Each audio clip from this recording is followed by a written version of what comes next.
Ever since the villas got sold off and the stream got cut off, and the whole landscape here has changed. If you can visualize going down Vernon Boulevard where the projects are, Queensbridge, you had swamps all through here. A lot of this, all where Ravenswood and all is all filled. Yeah. But then all along that area, you had mansions. Under 36th Avenue, what they called the baby pool, and there was like a rock formation into the East River, and people would actually go in there to swim. Right. I remember when there was a trolley, and when it became a bus route. But there was a ferry to 34. Yes. And then you got on the subway to go further down, or the elevated structure. That's how you traveled to work. The community became Italian when the De Nobili cigar factory came in. A lot of the employment in the area was there. It was the factory that made this, a viable area. But this is a community that never put their first foot forward, even when we fought the coal plant at Big Alice. Some of them worked there, therefore they didn't participate. They didn't see the value of changing the environment. Con Edison grabbed the whole waterfront. They're sitting on a multi-million-dollar gold mine, and the minute they decide to do something different, hey, that'll all be high-rise. And that's my objection. Waterfront should be for the public.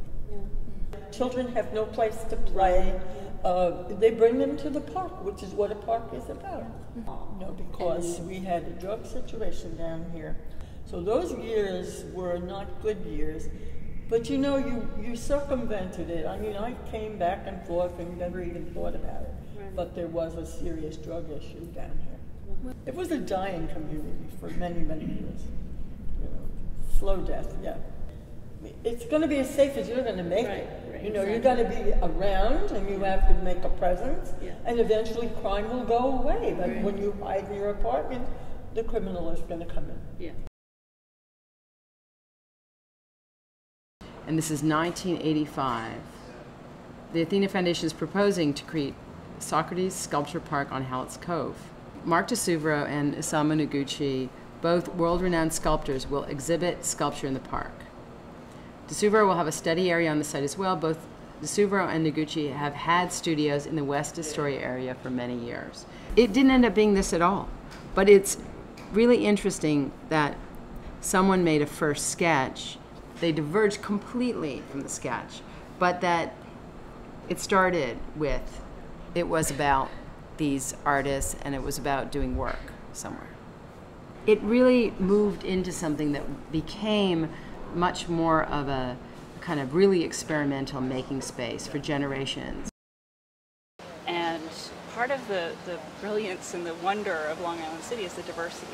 Yeah. And that includes a diversity, obviously, in the residential population, but it also includes a diversity of activity that's happening here. And the manufacturing that was going on, and to some extent still goes on today, was one of the things that appealed to both of them about being out here.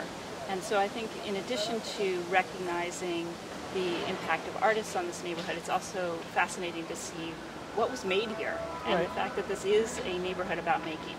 Remarkably, this neighborhood has really been quite stable. There hasn't been a tremendous amount of stuff added, a few things taken away, a lot of small buildings added, but not much in the way of big buildings. And it's always been a sort of a blue-collar, solid, quiet residential area. Except for right around Socrates and those new towers, and how they have changed how that part has changed a great deal. But there's the area around the Noguchi Museum is on the verge of also changing drastically, and I think we're saying that I think an important part of this project is to try and reconsider the mindset that any empty piece of land can be just changed any way, and maybe there's a different way of looking at things in the neighborhood. Land is valued essentially by how you can use it.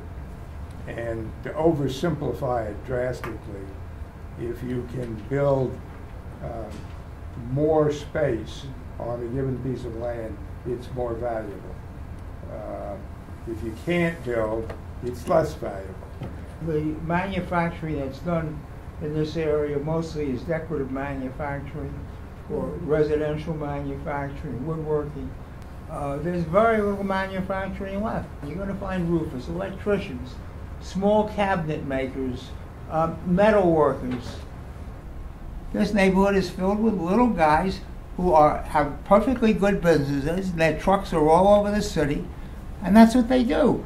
Those are amazing resources for the artists who come to work here. And that mix is something that I think we're a little worried about losing. This area, including, is zoned as a residential. So all of these manufacturing and commercial buildings are not supposed to be there. Well, the zoning ordinance came after what was put there. Right. And all of this stuff is grandfathered. So right now, those buildings have a higher value as industrial buildings than the FAR value of the land.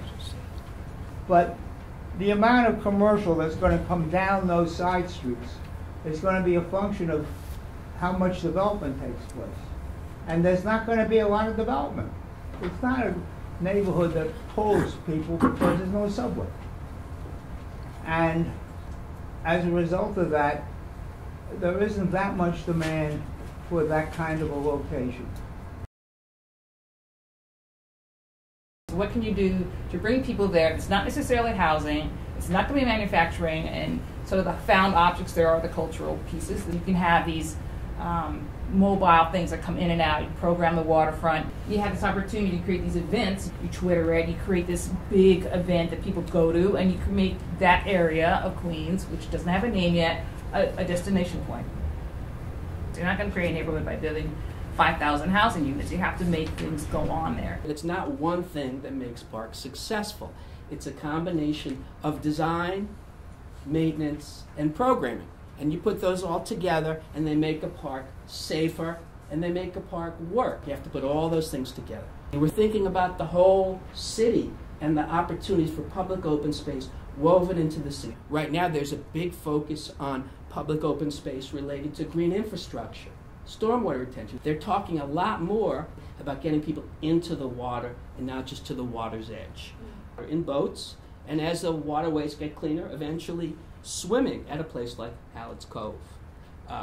You know, it's a dream, but, you know, we're getting there. The waterfront is not cut off from the river by highways or railroads, which is very unusual in New York City. The big idea is if one can connect all those green spaces, since the name of the game is the connectivity of green spaces from the point of view of ecology.